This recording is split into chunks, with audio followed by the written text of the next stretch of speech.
I was in a good mood about the weather until Chris started talking about inflation and money. I got all demoralized and depressed and everything. But we're building this high pressure ridge in now. We've had a low pressure area. You can see this flow pattern up, and it's counterclockwise. So this has been bringing some good cold air down. Now cold air is heavy, and it will sink south by latitude, but we're building a ridge in too, so clockwise circulation. Everything's working to cool off Texas, and that's what we're working on right now. The frontal boundary, or the leading edge, is way to the south now, and the front is just the leading edge of a new air mass, and we're building under the air mass.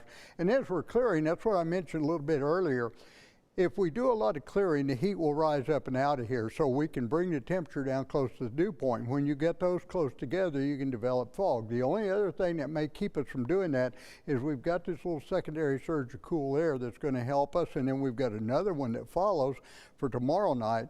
So that may preclude any fog development because some areas had real high amounts of precipitation.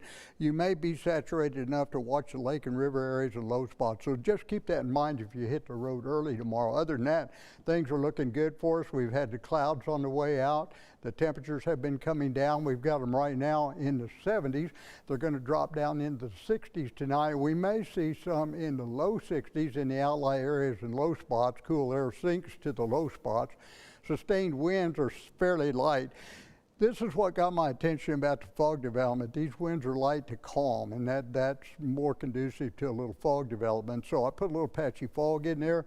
63 to start, 82 big number. We'll see the winds kick because of that surge of slightly heavier air tightens the pressure gradient. Secondary surge, these numbers come down in the 50s and 70s. They start to come back up Columbus Day and through the week, but still tolerable. A little front on the 12th. And we've got to think about the weather as we go to the eclipse, and that's iffy right now, but just something to keep in mind, and we'll be back after the break.